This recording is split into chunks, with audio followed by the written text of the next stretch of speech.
संविधान में जो आप सभी परीक्षाओं के लिए आपके लिए महत्वपूर्ण है, ये संविधान में एक तो मैंने आपको लेक्चर 1 कराया था जिसको हमने नाम दिया था संविधान की ऐतिहासिक पृष्ठभूमि। संविधान की ऐतिहासिक पृष्ठभूमि, तो संविधान की ऐतिहासिक पृष्ठभूमि ये मैं आपको ऑलरेडी करा चुका हूं। इंग्लिश में कहेंगे historical background of Indian constitution. तो historical background of Indian constitution, भारतीय संविधान की ऐतिहासिक पृष्ठभूमि। और उसके बाद लेक्चर 2 एक और मैंने आपको बीच में करा दिया था जिसको हमने नाम दिया था संविधान के स्रोत। हालांकि वो बाद में होना था, पहले संविधान का निर्माण होगा तभी तो संविधान के स्रोत आएंगे, बट कोई दिक्कत नहीं है। तो संविधान के स्रोत और जिसको हम कहेंगे सोर्स ऑफ कॉन्स्टिट्यूशन।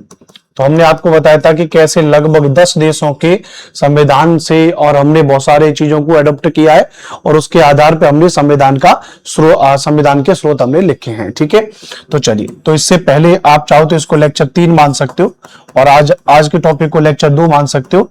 और आज का जो आपका टॉपिक है, इस टॉपिक का नाम है संविधान का निर्माण, कि आखिरकार संविधान का निर्माण कैसे हुआ, यानी formation of constitution. Formation of constitution, संविधान का निर्माण कैसे हुआ। एंड संविधान के निर्माण के दौरान बहुत सारी समितियां बनाई गई थी, है ना, बहुत सारी कमेटी बनाई गई थी। तो जो बहुत सारी समिति बनाई गई थी, कमेटी बनाई गई थी, वो कौन कौन सी कमेटी थी उनके बारे में देखेंगे। गुड इवनिंग मुस्कान जायसवाल, आराधना, प्रियंका, सभी का स्वागत है। ठीक है, तो आज हम बात करेंगे संविधान के निर्माण को लेकर के। देखिए, संविधान के निर्माण को लेकर के पहले आप मेरी बात को एक नॉर्मली समझिए कि आखिरकार संविधान का निर्माण हुआ। जरा याद करिए, जब मैंने आपको संविधान की ऐतिहासिक पृष्ठभूमि वाला टॉपिक कराया था तो मैंने उसमें आपको कराया था कि धीरे धीरे संविधान की नॉर्म्स बनते जा रहे हैं। धीरे धीरे संविधान के नॉर्म्स बन रहे हैं। जो भारत में एक्ट आ रहे हैं, चाहे वो 1773 का रेगुलेटिंग एक्ट हो, 1813 का हो, 1833 का हो, 1909 का हो, 1919 का हो, 1935 का हो, जितने भी ये एक्ट आते जा रहे हैं उन एक्ट के दौरान लिखित विधियों से, लिखित तरीके से भारत में शासन प्रशासन चलाया जा रहा है। तो समय समय पर धीरे धीरे हर कोई संविधान के निर्माण के बारे में बात कर रहा होता है। तो संविधान के निर्माण की जब बात करेंगे तो संविधान का निर्माण कैसे किया जाएगा, तो उसके लिए सबसे पहले गठित की जाएगी एक संविधान सभा, कॉन्स्टिट्यूएंट असेंबली का गठन किया जाएगा। तो जब संविधान सभा का गठन अगर किया जाएगा, अगर संविधान सभा का गठन किया जाएगा तो संविधान सभा के गठन को लेकर के लोगों के द्वारा डिमांड की जाएगी। और ऐसी डिमांड सबसे पहले जो की गई थी, ध्यान रखना, वो बाल गंगाधर तिलक के द्वारा सबसे पहले संविधान के गठन की बात की गई थी। तो हम प्रमुख रूप से यहां पर चीजों को एक एक तरीके से देखेंगे। ठीक है, चलो, ठीक है, तो इसको हम लोग प्रमुख तरीके से हम लोग यहां पे अब देखते हैं तो कैसे संविधान का निर्माण हुआ और उसके लिए कैसे संविधान सभा के गठन की मांग की गई। तो सबसे पहले हम जिसको जिक्र करेंगे वो हम जिक्र करेंगे संविधान सभा। तो अगर हम लोग सबसे पहले यहां पे संविधान सभा वाले को देखेंगे तो याद रखना, बहुत अच्छे से मैंने आपके लिए नोट्स बनाए हुए हैं, बहुत अच्छे से पॉइंट्स बनाए हुए हैं, क्योंकि मैं अगर लिख करके पढ़ाऊंगा तो बहुत ज्यादा टाइम लगेगा, इसलिए सारी चीज का मैं आपके लिए क्या बना दे रहा हूं, मैं आपके लिए पीपीटी सब चीज की मैंने बना दी है ताकि आपको अच्छे से समझ में आ जाएगी। राइट, चलिए, तो सबसे पहले अगर हम बात करेंगे तो संविधान सभा की मांग सबसे पहले 1895 में स्वराज विधेयक के माध्यम से बाल गंगाधर तिलक ने की थी। तो सबसे पहला क्वेश्चन याद रखना भैया कि संविधान सभा की मांग सबसे पहले किसके द्वारा की गई, तो संविधान सभा की मांग सबसे पहले 1895 में स्वराज विधेयक के माध्यम से बाल गंगाधर तिलक ने की थी। और यह पहली अनौपचारिक मांग थी। The demand for a constituent assembly was first made by Bal Gangadhar Tilak through the Swaraj bill. Swaraj bill के माध्यम से, स्वराज बिल के माध्यम से, आपने इतिहास में इसके बारे में पढ़ोगे, तो स्वराज बिल के माध्यम से सबसे पहले संविधान सभा की मांग की थी, बाल गंगाधर तिलक के द्वारा की थी। लेकिन ध्यान रखना, this was the first informal demand. Informal demand का मतलब क्या है, अनौपचारिक मांग का मतलब क्या है, याद रखना कि इस समय तक आते आते 1885 का समय आपको याद होगा, 1885 में कांग्रेस का गठन हुआ था। कांग्रेस का गठन हुआ और 1885 में कांग्रेस का गठन हुआ। कांग्रेस उस वक्त वक्त एक बड़ा राजनीतिक दल है, बड़ा राजनीतिक दल है, तो जो बात इस कांग्रेस के द्वारा ऑफिशियली, मतलब उसके जो उनका जो मैनिफेस्टो है, उनका जो लेटर है, उसके द्वारा अगर किसी चीज की डिमांड की जाती है, उसके द्वारा किसी चीज की डिमांड की जाती है, तो उसको ऑफिशियली माना जाता था उस वक्त। और उसके अलावा अगर कोई व्यक्ति यूं ही नॉर्मली, अगर चाहे वो कांग्रेस का सदस्य है या नहीं है, डजंट मैटर, अगर कोई व्यक्ति इनफॉर्मल वे में अगर कोई चीज कह दे रहा है, तो उसको अनौपचारिक मांग मानी जाएगी, या उसको इनफॉर्मल, या उसको कह सकते हो अनऑफिशियल डिमांड, अनऑफिशियल डिमांड। तो ये प्रश्न पूछा जा सकता है, जानकारी के लिए जरूरी है कि अगर आपसे पूछा जाए कि संविधान की सबसे पहले अनौपचारिक मांग कौन किसके द्वारा की गई थी, तो संविधान की सबसे पहले अनौपचारिक मांग जो की गई थी वो याद रखना बाल गंगाधर तिलक के द्वारा की गई थी, 1895 में की थी, याद रखना, और संविधान सभा के मांग को लेकर के। ठीक है, अच्छी बात।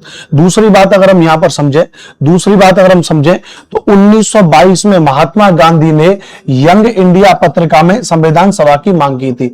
महात्मा Gandhi demanded a constituent assembly in the magazine young India. तो महात्मा गांधी ने तो संविधान सभा की मांग सबसे पहले किसके द्वारा की गई, तो संविधान सभा की मांग सबसे पहले याद रखना महात्मा गांधी के द्वारा की गई थी। किसके द्वारा की गई, तो महात्मा गांधी ने सबसे पहले संविधान सभा की मांग की 1922 में। हम पहले आपसे यह बताएंगे कि संविधान सभा होनी चाहिए हमारे यहाँ पे, और संविधान सभा अगर हमारे यहाँ पे होनी चाहिए तो इसको लेके सबसे पहले बात किस किस के द्वारा की गई, तो इसको लेके सबसे पहले बात और जो है कि यहाँ पे की गई थी, सबसे पहले संविधान सभा को लेके बाल गंगाधर तिलक जी के द्वारा कहा गया था। उसके बाद अगर बात करेंगे संविधान सभा को लेकर के 1922 में महात्मा गांधी ने यंग इंडिया पत्रिका के माध्यम से किया। उसके बाद अगर हम कहेंगे तो 1924 में मोतीलाल नेहरू ने भी इसकी मांग की थी। Motilal Nehru demanded it in 1924। तो 1924 में मोतीलाल नेहरू ने भी इसकी मांग की, याद रखना।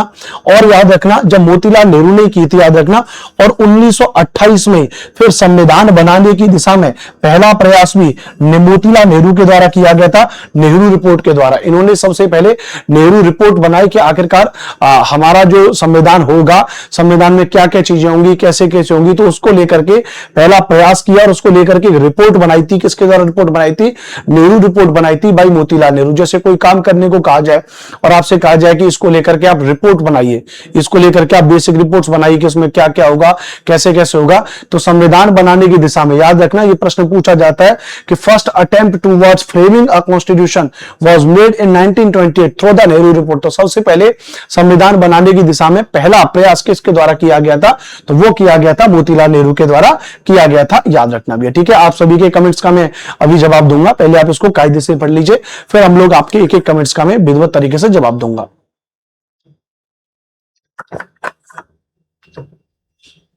ठीक है, चलिए आगे बात करेंगे। तीनों पॉइंट्स आपकी समझ में आ गए, बिल्कुल डिक्टो जिस पॉइंट्स आपके पेपर में पूछे जाएंगे। तो 1895, 1922, 1924 और 1928 याद रखना भी है। ठीक है, उसके अलावा अगर हम बात करेंगे, याद रखना, तो 1929 में अगर हम बात करेंगे तो 1929 में याद रखना भैया,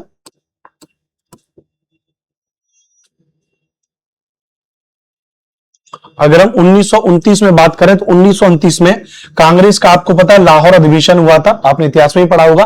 कांग्रेस का लाहौर अधिवेशन हुआ जिसकी अध्यक्षता किसके द्वारा की गई थी, जिसकी अध्यक्षता जवाहरलाल नेहरू के द्वारा की गई थी। लाहौर में आपको पता है रावी नदी के तट पे वहां पे, तो जिसमें सबसे पहले पूर्ण स्वराज का संकल्प लिया था या पूर्ण स्वराज का प्रस्ताव पारित किया था। In 1929 the Lahore session of the Congress was held chaired by Jawaharlal Nehru in which of the resolution for complete independence was first pass. मतलब आपको पता है कि 1920 के बाद ही, हालांकि 1905 से स्वराज की व्यवस्था शुरू हो गई थी, इतिहास में हम अपने बारे में बात करने लगे थे, लेकिन 1920 के आते आते यह व्यवस्था और ज्यादा मजबूत हो गई थी गांधी जी के आने के बाद भी। तो पूर्ण स्वराज का मतलब है कि हम लोग आज से क्या किया, हम लोग आज से स्वतंत्र हैं, हम लोग आज से क्या किया, स्वतंत्र हैं, ध्यान रखना, हम लोग आज से अंग्रेजों से मुक्त अपने आप को मान ले रहे हैं। ऐसा संकल्प रावी नदी के तट पर जवाहरलाल नेहरू जी के द्वारा 1929 में लिया गया था, लाहौर अधिवेशन जिसको हम कहते हैं, याद रखना। ठीक है, याद रखना। अच्छा, यही अधिवेशन 1929 में किया गया, जिसके चलते 26 जनवरी 1930 को 26 जनवरी 1930 को यहां पे सबसे पहले इसके बारे में बात की जाएगी। और याद रखना, हमारा भारत का संविधान तो बन करके तैयार हो गया था 26 नवंबर 1949 को। हम संविधान दिवस मनाते हैं 26 नवंबर को, लेकिन आखिरकार क्या जरूरत थी कि संविधान को पूरी तरीके से लागू हमको 26 जनवरी 50 को करना पड़ा। उसका कारण यही था कि 26 जनवरी की इस तिथि को, इस ऐतिहासिक तिथि को हमेशा सबके सामने लाने के लिए या इसको प्रॉपर बनाने के लिए ही ये काम हमारे द्वारा किया गया था। तो 1930 में कांग्रेस का लाहौर अधिवेशन हुआ, जिसकी अध्यक्षता जवाहरलाल नेहरू ने की थी, जिसमें सबसे पहले पूर्ण स्वराज का प्रस्ताव पारित हुआ था। In 1929 the Lahore session of the Congress was held chaired by Jawaharlal Nehru in which the resolution for complete independence was past, याद रखना, ठीक है, अच्छी बात। उसके अलावा आपको पता है अगले वर्ष 1931 में वल्लभ भाई पटेल की अध्यक्षता में भी कराची अधिवेशन हुआ था। तो कांग्रेस का कराची अधिवेशन हुआ वल्लभ भाई पटेल की अध्यक्षता में, जिसमें सबसे पहले मौलिक अधिकारों का प्रस्ताव पास हुआ। In 1931 the Karachi session was held under the chairmanship of Vallabh Bhai Patel in which the first resolution on fundamental rights was passed. याद रखना, बड़ा महत्वपूर्ण सवाल है, पॉइंट्स आपको बुक्स में कम मिलेगा। ये जितने भी हमारे ये स्वतंत्रता सेनानी, स्वतंत्रता से जुड़े नेता हैं, राजनेता हैं उस समय के, ये सभी विदेशों का अध्ययन कर रहे हैं। विदेशों का मतलब है कि देश दुनिया में किस तरीके से संवैधानिक प्रक्रियाएं पूर्ण हुई हैं। तो जो जो चीज इनको पता चलती जा रही है, उन चीजों को ये अपने यहाँ पे लागू करते जा रहे हैं। तो जैसे अगर बात करेंगे तो वल्लभ भाई पटेल ने कहा कि भैया हम अपने लोगों को क्या देंगे, हम अपने लोगों को मौलिक अधिकार देंगे, हम अपने लोगों को क्या देंगे, मौलिक अधिकार देंगे। तो जब इनको पता चला कि अच्छा ऐसी बात है कि मौलिक अधिकार भी दिया जाता है, तो उन्होंने उसके बारे में बात कर दी, ठीक है, अच्छी बात। तो अगर आपसे ये पूछ लिया जाए कि भैया बताइए कि मौलिक अधिकारों के प्रस्ताव को लेकर के किसने बात की थी, तो वल्लभ भाई पटेल ने की थी कराची अधिवेशन में 1931 में, याद रखना। उसके बाद आया 1934 में एम.एन. रॉय का नाम आप जानते हैं, एम.एन. रॉय, पूरा नाम आप यहां पे लिख लीजिए, मानवेंद्र नाथ रॉय। मानवेंद्र नाथ रॉय वामपंथी दल के नेता हैं, मानवेंद्र नाथ रॉय। तो मानवेंद्र नाथ रॉय ने संविधान सभा की मांग की, संविधान सभा की मांग की तब 1934 में, याद रखना, जो पहली औपचारिक मांग थी। M.N.. Roy demanded a constituted assembly which was the first formal demand. तो सबसे पहले डिमांड किसके द्वारा की गई? तो 1934 में सबसे पहले डिमांड जो की गई तो एम.एन. राय के द्वारा की गई थी। किसके द्वारा की गई थी? एम.एन. राय के द्वारा की गई थी, मानवेंद्र नाथ रॉय के द्वारा की गई थी। जो पहली औपचारिक मांग थी, जो कैसी थी भैया? जो पहली औपचारिक मांग थी। और 1931 में वल्लभ भाई पटेल की अध्यक्षता में कराची अधिवेशन हुआ, जिसमें सबसे पहले मौलिक अधिकारों का प्रस्ताव पास हुआ था। 1929 में कांग्रेस का लाहौर अधिवेशन हुआ था और उसमें जवाहरलाल नेहरू जी ने पूर्ण स्वराज का संकल्प पारित कर दिया था। तो धीरे धीरे ये जो व्यवस्था बनती जा रही है, संविधान सभा की मांग की जा रही है कि भाई हमारे लिए एक संविधान सभा का गठन किया जाएगा। संविधान सभा का गठन कौन करेगा भैया? अंग्रेजों के द्वारा उसको बनाया जाए हमारे यहाँ पे संविधान सभा को लेके। संविधान सभा का काम क्या है? संविधान सभा का काम है कि भारत के लिए एक संविधान बना करके तैयार किया जाए। तो ये सब लोग उसी प्रक्रिया में यहां पर आगे बढ़ रहे हैं। कोई दिक्कत? एक बार यस लिख दीजिए सभी लोग, जितने बच्चे एप्लीकेशन पर हैं इस वक्त सभी लोग एक बार यस लिख देंगे। हाँ सर, ये बात बिल्कुल क्लियर है, राइट, ठीक है, चलिए बात क्लियर। हाँ, संविधान सभा। अच्छा, आगे अगर बात करेंगे तो संविधान सभा की मांग को लेकर के 1934 में कांग्रेस ने इसे अपनी आधिकारिक नीति में शामिल कर लिया।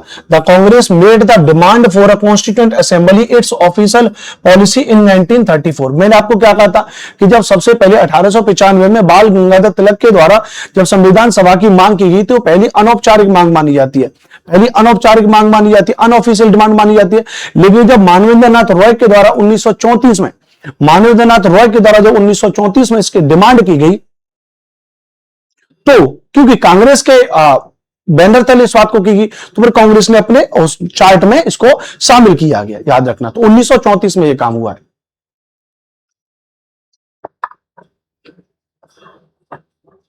ठीक है, चलिए आगे बात करेंगे। उसके बाद धीरे धीरे ये प्रक्रियाएं चलती रही, याद रखना। अंतिम रूप से याद रखना तो 1942 में क्रिप्स मिशन के तहत, कौन सा मिशन के तहत भैया? Cripps mission. अंग्रेजों की तरफ से भारत में एक मिशन भेजा, अंग्रेजों की तरफ से, ब्रिटिशर्स की तरफ से, याद रखना भैया, तो ब्रिटिशर्स की तरफ से एक भेजा, जिसमें उन्होंने कहा कि भारतीयों की मांग को स्वीकार किया कि भाई जो आपकी मांग है उनको स्वीकार किया गया।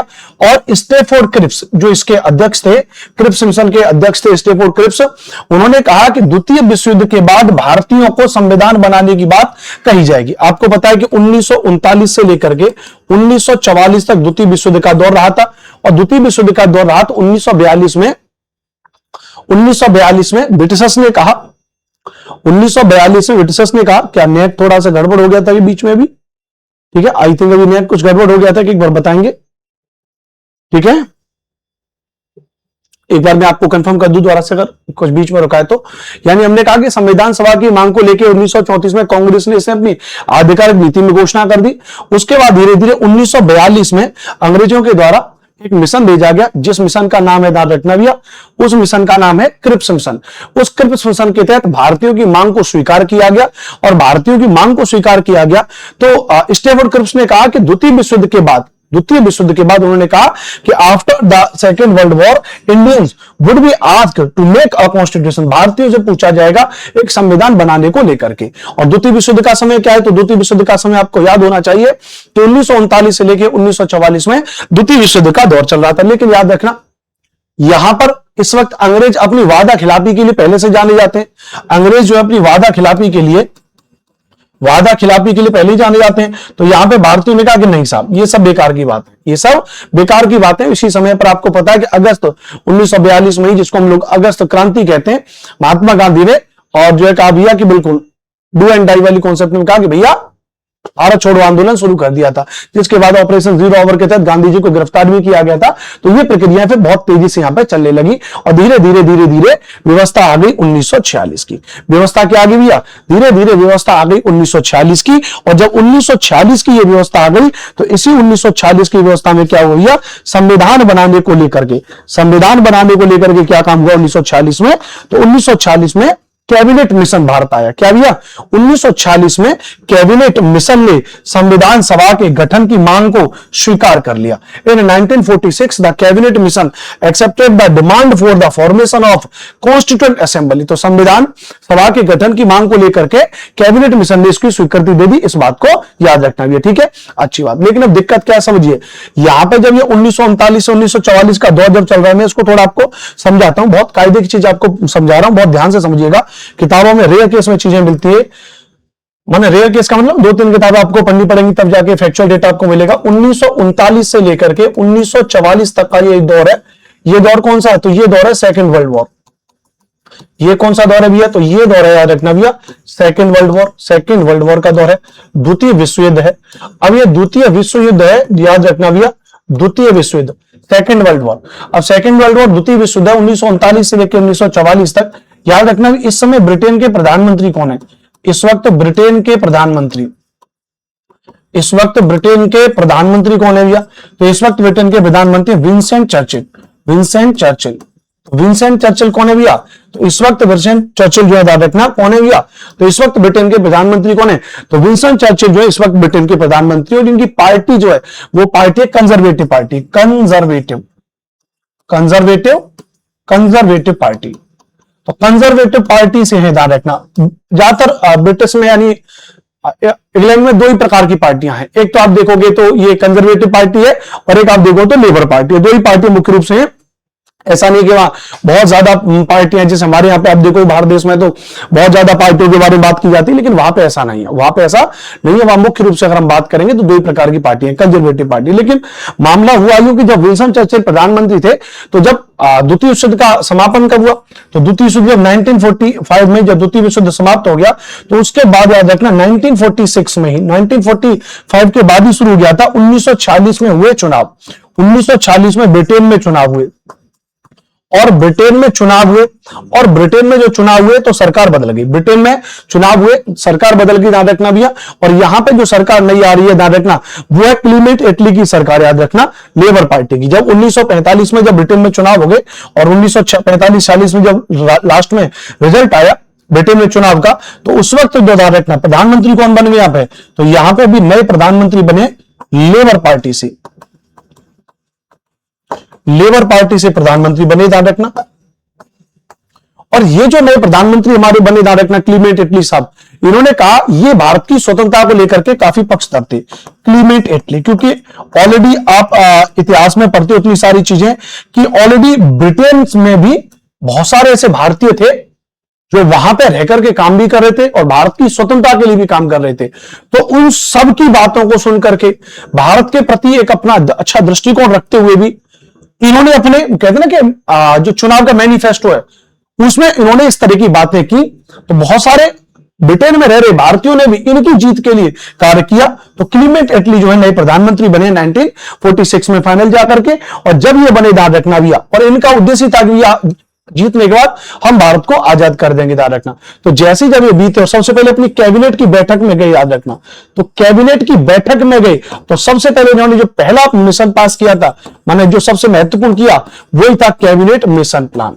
तो इसलिए इसका नाम रखा गया था भैया, इसका नाम रखा गया था कैबिनेट मिशन प्लान। तो कैबिनेट नाम इसलिए क्यों रखा गया था, क्योंकि सबसे पहले जब अपनी कैबिनेट में गए तो सबसे पहले इन्होंने यही प्रस्ताव पारित किया था, कैबिनेट मिशन प्लान। और कैबिनेट मिशन प्लान को क्या कर दिया भैया, तो कैबिनेट मिशन प्लान को पास कर दिया। इन्होंने क्या कर दिया भैया, पास कर दिया, PAS, पास कर दिया कि भैया कैबिनेट मिशन भारत जाने दो। पास कर दिया तो P से हो जाएगा पैथिक लॉरेंस, P से क्या हो जाएगा, तो P से हो जाएगा पैथिक लॉरेंस, A से हो जाएगा AB Alexander, AB Alexander, AB Alexander, और S से हो जाएगा Stafford Cripps, Stafford Cripps, Stafford Cripps, Stafford Cripps. तो P से हो जाएगा पैथिक लॉरेंस, P से हो जाएगा पैथिक लॉरेंस, A से हो जाएगा AB अलेक्जेंडर, S से हो जाएगा स्टेफोर्ड क्रिप्स। इन्होंने क्या कर दिया, पास कर दिया। और जब पास कर दिया, इसको याद रखना, तो बस ये भारत आ गया। तो कैबिनेट मिशन अगर भारत आए, आपसे पूछा जा रहा है, तो कैबिनेट मिशन भारत आया 1946 में। 1946 में कैबिनेट मिशन भारत आया और इसने दो काम भारत में किए। पहला तो उसने भारत में काम किया कि संविधान सभा का गठन किया जाए, संविधान सभा का गठन किया जाए, to frame a constituent assembly. और दूसरा इसने काम किया अंतरिम सरकार, अंतरिम सरकार की बात की, इंटीरियर गवर्नमेंट, इंटरिम गवर्नमेंट के बारे में बात की कि भैया एक अंतरिम सरकार बना दी जाए ताकि भारतीयों का काम हमारे जाने के बाद विधिवत तरीके से चलता रहे, विधिवत तरीके से चलता रहे। ठीक है, क्लियर भैया। मैं आप सबके कमेंट्स को बाद में देख लूंगा, पहले मुझे पढ़ाने ले दीजिए। वैसे ही क्लास मेरी कम हो पा रही है, तो मैं समझ रहा हूं आपकी जो मनसा है कि मैं कम पढ़ा रहा हूं, वो मैं मनसा समझ पा रहा हूं मैं। लेकिन अब मैं क्या करूं, मैं आपके लिए काम कर रहा हूं, आप निश्चिंत रहिए। मैं जितना भी पढ़ा रहा हूं आपको बेहतर से बेहतर पढ़ा रहा हूं, तो इसलिए मैं आपके कमेंट्स पे ध्यान नहीं दूंगा। तो प्लीज आप इन चीजों को समझिए, बहुत बेहतरीन कॉन्सेप्ट को समझिए। ठीक है, चलिए बात समझ में आ गई, ध्यान रखना भैया, ये बात हो जाएगा भैया। अगर मैं आपको कम भी पढ़ा रहा हूं, वैसे भी प्रयास कर रहा हूं कि आपको पूरा खत्म करूं आपका सिलेबस। अगर मैं थोड़ा बहुत बच भी गया तो मान लीजिए इतना आपको पढ़ा दूंगा कि आपका पेपर पास हो जाएगा, ये मेरा आपसे प्रॉमिस है। ठीक है, तो आपको समझ में आ गया कि कहानी क्या है। तो 1946 में कैबिनेट मिशन ने संविधान सभा के गठन की मांग को स्वीकार कर लिया, ये बात क्लियर हो जाएगी, याद रखना भैया, अच्छी बात। अब दूसरी बात याद रखना भैया, जब इसी समय पर हम लोग बात कर रहे हैं तो यहीं पर क्या काम हुआ, याद रखना। अब कैबिनेट मिशन प्लान आ गया भारत में, तो सबसे पहला प्रश्न तो आपके दिमाग में यही आ जाएगा कि कैबिनेट मिशन कब आया। तो 24 मार्च 1946 को भारत आया, अराइव्ड इन इंडिया ऑन 24 मार्च 1946। तो 24 मार्च 1946 को कैबिनेट मिशन भारत आया। तो कैबिनेट मिशन भारत आया और इसके अध्यक्ष कौन है, पैथिक लॉरेंस इसके अध्यक्ष हैं, जो उस वक्त भारत सचिव थे। पैथिक लॉरेंस जो सेक्रेटरी ऑफ इंडिया थे। आपको पता है जब 1857 में ईस्ट इंडिया कंपनी को डिसॉल्व कर दिया और भारत के गवर्नर जनरल को वायसराय का नाम दे दिया गया और एक नई पोस्ट क्रिएट कर दी, जिस पोस्ट का नाम रख दिया था सेक्रेटरी ऑफ इंडिया, भारत सचिव, जो सीधा ब्रिटिश संसद से चुन करके आता था। बात क्लियर है। तो पैथिक लॉरेंस थे यहाँ पे जो भारत सचिव थे। दूसरे थे एक और इसमें AB अलेक्जेंडर, जो ब्रिटेन में नेवी मंत्रालय देखते थे। अब ये एग्जैक्ट पॉइंट है, जो तीन व्यक्ति आए थे उनका क्या क्या पद था, ये आपको बहुत रेयर किताब में मिलेगा। इंडिविजुअल आपको इस व्यक्ति पर रिसर्च करनी पड़ेगी, तो तब जाकर के मैं आपको बता रहा हूं। यानी AB अलेक्जेंडर उस वक्त पैथिक लॉरेंस थे, नहीं तो सामान्य किताब उठा के देख लीजिएगा, उनमें ये पॉइंट नहीं मिलेगा। AB अलेक्जेंडर के पास कौन सा पद था, नेवी मंत्रालय था। जो स्टेफोर्ड क्रिप्स थे वो व्यापार मंत्रालय था उनके पास क्या था, व्यापार मंत्रालय था। Stafford Cripps minister of trade, व्यापार मंत्रालय था। तो तीन व्यक्ति थे, स्टेफोर्ड क्रिप्स, AB अलेक्जेंडर और पैथिक लॉरेंस। कोई दिक्कत आपको, ये तीन व्यक्ति थे जो भारत आए और कैबिनेट मिशन प्लान भारत आया 24 मार्च 1946 को। और जब कैबिनेट मिशन भारत आया तो कैबिनेट मिशन के उद्देश्य क्या है, उसके ऑब्जेक्टिव क्या है, तो दो ही उद्देश्य हैं। नंबर 1 संविधान सभा का गठन करना, formation of a constituent assembly, उसका नंबर 1 काम है। नंबर 2 उसका जो काम था वो था अंतरिम सरकार, इंटरिम गवर्नमेंट का करना, इंटरिम गवर्नमेंट के बारे में बताना, अंतरिम सरकार के गठन के बारे में बताना। दो काम इनके द्वारा किए गए थे। बोलिए कोई दिक्कत यहां तक।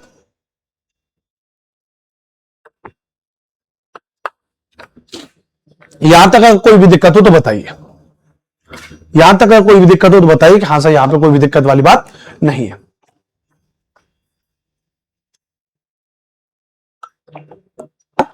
गर्मी बहुत ज्यादा हो रही है, ठीक है, हमारे तो और ज्यादा है, इसलिए वैसे ही मैं पूरे दिन लगातार पढ़ाते रहता हूं तो गला एकदम सूख जाता है ना, तो इसलिए थोड़ा थोड़ा पानी पीते रहना चाहिए। ठीक है, चलो। तो संविधान सभा का गठन करना, फॉर्मेशन ऑफ कॉन्स्टिट्यूंट असेंबली, और अंतरिम सरकार का गठन करना, इंटरिम गवर्नमेंट, तो ये इनके द्वारा काम यहां पर किए गए थे, याद रखना भी। ठीक है, कोई दिक्कत वाली बात नहीं। तो अब क्या हो गई है, संविधान सभा बन गई है, बोलिए हाँ के ना। संविधान सभा बन गई, संविधान सभा प्रॉपर तरीके से हो गई। अब जब संविधान सभा बन गई, तो संविधान सभा जब बन जाएगी, तो अब संविधान सभा बनेगी तो उसमें कुछ सदस्य लोग आएंगे, ध्यान रखना। अब सदस्य लोग भारत में कैसे आएंगे, ध्यान रखना भैया। अब कहां गया, यहां पे नहीं, ये तो हाँ, ठीक है। अब सदस्य लोग कैसे आएंगे, इसको हम यहां बताते हैं आपको, ध्यान रखना। अब क्या हुआ, याद रखना, 1946 में क्या हुआ, तो 1946 में संविधान सभा का गठन हुआ, संविधान सभा का गठन हो गया। अब 1946 में जब संविधान सभा का गठन हो गया, तो भाई अब इस वक्त तो मान लीजिए हमारा क्या है, पूरा देश है, ये क्या हमारी जनता है, ये भारत के नागरिक हैं, भारत की जनता है, भारत की जनता ही, ये पॉपुलेशन है, इंडिया पॉपुलेशन। अब याद रखना, अब कैसे, तो यहां पे होना चाहिए, अब संविधान सभा का गठन जब होगा, तो संविधान सभा के लिए जो सदस्य चुने जाएंगे, तो एक सवाल बिल्कुल डायरेक्ट पूछा जाता है कि संविधान सभा का जो चुनाव हुआ, वो प्रत्यक्ष चुनाव था या अप्रत्यक्ष चुनाव था, तो ध्यान रखना भैया इनडायरेक्ट था, अप्रत्यक्ष चुनाव था, अप्रत्यक्ष चुनाव, इनडायरेक्ट इलेक्शन था, ये नोट कर लीजिए कल को, इनडायरेक्ट इलेक्शन हुआ था। ये क्यों इनडायरेक्ट था, भारत की जनता ने, ध्यान रखना। अब चुनाव कैसे हो, ध्यान रखना, तो एक डेटा रखा गया, ध्यान रखना, कि प्रत्येक 10 लाख की आबादी से, प्रत्येक 10 लाख की आबादी से एक व्यक्ति चुन करके जाएगा, एक व्यक्ति चुनकर जाएगा। तो उन्होंने कहा भैया कि प्रत्येक 10 लाख की आबादी से एक व्यक्ति चुन करके जाएगा, भारत की जनता में इन्होंने ऐसे कहा। तो इस भारत की जनता के द्वारा 1500, लगभग 1585 और प्रतिनिधियों को चुन करके भेजा, प्रतिनिधियों को चुन करके भेजा, तो रिप्रेजेंटेटिव्स, तो 1585 प्रतिनिधियों को इस भारत की जनता ने, ये तो प्रत्यक्ष चुनाव हुआ, ये तो प्रत्यक्ष चुनाव हुआ, तो जब भारत की जनता के द्वारा कितने सदस्यों को चुन के भेजा गया, बोलिए 1585। इन 1585 लोगों के द्वारा, याद रखना, प्रत्यक्ष रूप से, यहां पे भी इन्होंने प्रत्यक्ष रूप से 389 सदस्यों को चुना। कितने सदस्यों को चुना इन्होंने, 389 सदस्यों को चुना। अब ये जो 389 सदस्य आए, तो ये टोटल भारत की जनता से 389 सदस्यों में से 200, अगर हम बात करेंगे 389 में से, तो 299 सदस्य थे, ये तो आगे ब्रिटिश प्रांत से, ब्रिटिश प्रांत, ब्रिटिश प्रांत का मतलब क्या है, कि जितना उस समय जो भारत था, उस भारत पर जितना अंग्रेजों का अधिकार था, उसको ब्रिटिश प्रांत कहा गया। लगभग 11 प्रांत थे, 11-12 प्रांत, तो 299 वहां से आए, और 90 जो देसी रियासत थी, जो थी रियासतें, जो राजा रजवाड़े थे, उन देसी रियासतों से 90 लोग चुन करके आए, है ना। तो लगभग आप इनको जोड़ोगे तो 9 और 9 18, यानी 180, और ये 380 और 9 389, ठीक है। इतने लोग यहां पर चुन करके आए, 299 और 290। अच्छा, ये जो ब्रिटिश प्रांत से 299 सदस्य चुन करके आए थे, याद रखना, इन 299 में भी इस तरीके से 296 सदस्य और 4 सदस्य, ये जो 4 सदस्य थे, जो हमारी चीफ इलेक्शनर थी, जो 4 कमिश्नरी थी, उन 4 कमिश्नरियों से चुन करके आए थे। 4 कमिश्नरी कौन थी भैया, कुर्ग, है ना, दिल्ली, अजमेर, कुर्ग बलूचिस्तान वाला, दिल्ली, अजमेर, और एक और क्षेत्र था बलूचिस्तान वाला, बलूचिस्तान, ठीक है। तो कुर्ग, दिल्ली, अजमेर, बलूचिस्तान, जो 4 चीफ कमिश्नरीज थी, उनसे 4 व्यक्ति चुन के आए, और जो 296 हैं, ये ब्रिटिश प्रांतों से चुन करके आए। अब मैंने आपको एक थोड़ी चीजों को समझा दिया। अब इसका मैंने बढ़िया पीपीटी आपके लिए बनाया हुआ है, आप इसको यहां पे समझेंगे। सबसे पहली बात, संविधान सभा में 389 सदस्य चुने गए थे, 10 लाख की जनसंख्या की जनसंख्या पर एक व्यक्ति चुन के आया। चुनाव कैसा रहा, अप्रत्यक्ष रूप से हुआ, तो 389 members were elected to the constituent assembly, 1 for every 1 million peoples. The election was indirect. तो इलेक्शन कैसा हुआ, इलेक्शन जो याद रखना इनडायरेक्ट हुआ। भारत की जनता ने 1585 प्रांतीय विधानसभाओं को चुना, जिन्होंने 389 को एकल मत प्रणाली के से चुना। The people of Indian elected 1585 provincial assemblies which elected 389 members by the single vote system, है ना। 389 सदस्यों को इन्होंने चुना। प्रांतीय विधानसभा के सदस्यों में ब्रिटिश प्रांत और देसी रियासतों के लोग शामिल थे। देसी रियासतों के लोग भी शामिल थे और ब्रिटिश प्रांत के लोग भी शामिल थे। समझ में आ गया? अब इसको लेके एक डेटा दिखाता हूं आपको और आप इसको देखिए कितने है भैया। मैंने आपको क्या बताया, 296 और 93 के बारे में बताया। 296 और 93, 389, इसको आप 296 मानिए, इसको आप 299 मान के चलिए आप, है ना। एक काम है, इसको ऐसे करते। तो हमने क्या कहा, पहले आप इसको ऐसे समझिए। तो 296 और 93 यहां पे 389। अब 93 कैसे, इसको एक बार समझाते हैं आपको। जैसे देखिए, यहां से देखिए, ठीक है, 299 और 4, एक मिनट रुकिए, यहां पे 299 हुई, तो ये अच्छा, ये 4 सदस्य और ये इस तरीके से थे ना, इसको कोई नहीं, वो वहां पे मैंने गलत उसका डिवीजन कर दिया, कोई दिक्कत नहीं, ठीक है। तो ब्रिटिशर्स में हमने क्या कहा, तो ब्रिटिशर्स में हमने क्या किया, तो ब्रिटिशर्स इंडिया से कितने 292 और कमिश्नरी से कितने 4, तो वो 292 और 4 296 थे। 296 और 4 मैंने कर दिए, इसको आप 292 कर लीजिएगा, इसको 292 और 4। अब ठीक है, ठीक है, 292 और 4 296 और ये उधर हो जाएंगे 93, ठीक है, कोई दिक्कत नहीं। तो 296 तो हो गए, ब्रिटिशर से 292 और कमिश्नरी पे 4 फॉर ब्रिटिश इंडिया। ये ब्रिटिश कौन थे, जो ब्रिटिश भारत से आए थे, जो ब्रिटिश भारत था वहां से आपके 292 और 4 कौन है, जो चीफ कमिश्नरी वाले, और 4 रूलिंग डायनेटिस, जो देश की रियासतें हैं, वहां से 93 लोग चुन करके आए। वहां से कौन लोग चुन के आए भैया, वहां से 93 लोग चुन करके आए, ध्यान रखना। कौन लोग चुन के आए भैया वहां से, तो वहां से 93 लोग चुन करके आए, इस बात को ध्यान रखना। वहां से कौन लोग चुन के आए भैया, तो वहां से 93 लोग चुन के आए, ध्यान रखना, ठीक है। इसको आप 296 639, अब इसको ऐसे कर लीजिए, 296 और 93। सॉरी, वो पिछली बार, अभी यहां पे सर क्वेश्चन की भी क्लास करवाओ, ठीक है, करवाएंगे प्रभु। 296 और 93 इसको इस तरीके से बांट लीजिए, ठीक है, कोई दिक्कत, अच्छी बात। आगे चलेंगे भैया। तो अब आपको समझ में आ गया ब्रिटिश भारत से कितने आए, तो ब्रिटिश भारत से जो आए हैं याद रखना भैया,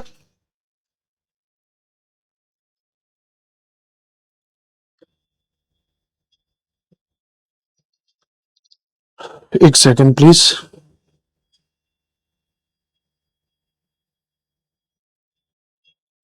ठीक है। तो हमने कहा कि जो ब्रिटिश भारत से कौन लोग आए, 292 ब्रिटिश भारत से और 4 चीफ कमिश्नरी से, तो 296 और 93, कोई दिक्कत तो नहीं। यहां पे एक बार यस लिख दीजिए, जो एप्लीकेशन पे सब बच्चे देख रहे हैं, ये डेटा आपको समझ में आना जरूरी है। 296 और 93, ठीक है, 389, अच्छी बात। अब हमने कहा 4 कमिश्नरी क्षेत्र थे, तो अजमेर, बलूचिस्तान, कुर्ग और दिल्ली 4 थे, हमने इनके बारे में आपको बता दिया। अब ध्यान रखना भैया, संविधान सभा का चुनाव जुलाई 1946 तक हो गया था, 296 सीटों पर हुआ और 93 सीट आपकी राजाओं को मनोनीत किया गया था। Election to the constituted assembly were held by July 1946 for 296 seats with 93 seats nominated by the kings, है ना। तो 296 और 93 सीट, 296 और 93 सीट याद रखना।